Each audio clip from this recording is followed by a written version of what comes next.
اعوذ باللہ من الشیطان الرجیم اللہم صلی علی محمد و آل محمد۔ جب پاکستان وجود میں آیا تب سر سلطان محمد شاہ خان سوئم نے قائد اعظم محمد علی جناح کو 3 مشورے دیے۔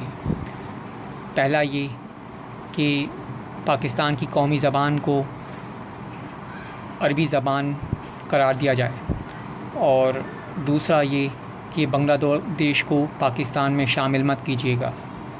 تیسرا یہ کہ پورے پنجاب کو پاکستان کا حصہ بنایا جائے، لیکن کسی بھی ناگزیر وجوہات کی بنا پر جو ہے قائد اعظم محمد علی جناح ان مشوروں پر عمل پیرا نہ ہو سکے، اور جس کی وجہ سے پاکستان کو بے حد نقصانات کا سامنا کرنا پڑا۔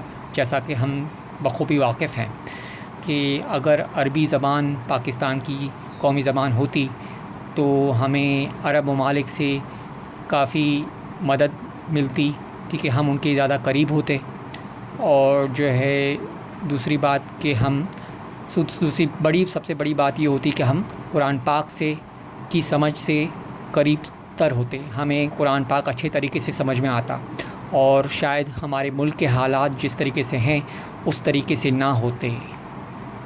اور دوسرا یہ کہ بنگلہ دیش جب ہم سے الگ ہوا تو ہمارے ان کے درمیان کافی نفرتوں کا اضافہ ہوا، اور کافی جانیں ضائع ہوئیں، ٹھیک ہے۔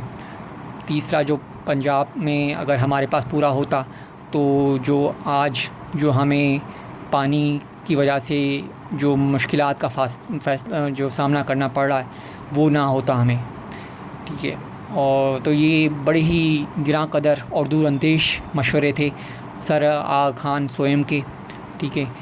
اور جو ہے انہوں نے یہ بھی دعویٰ بھی کیا ہے تاکہ جو ہے وہ آل نبی ہیں، اولاد علی ہیں، اور 48ویں امام ہیں، شیعہ امام اسماعیلی مسلمانوں کے، اور ان کے پاس الہی امر ہے، ٹھیک ہے، اول الامر ہیں وہ۔ تو اگر وہ اپنے یہ دعوے میں جھوٹے ہوتے تو جیسا کہ قرآن پاک میں اللہ تعالیٰ فرماتے ہیں کہ جو شخص جھوٹا ہوتا ہے اس سے اللہ تعالیٰ بات نہیں کرتے، ٹھیک ہے۔ اللہ تعالیٰ بات نہیں کرتے، اس کا مطلب اللہ تعالیٰ اس کو علم سے نہیں نوازتے ہیں، ٹھیک ہے۔ اس کے پاس اعلیٰ سمجھ نہیں ہوتی کہ وہ کسی کو کوئی علمی مشورہ دے سکیں یا کوئی علمی خدمات انجام دے سکیں۔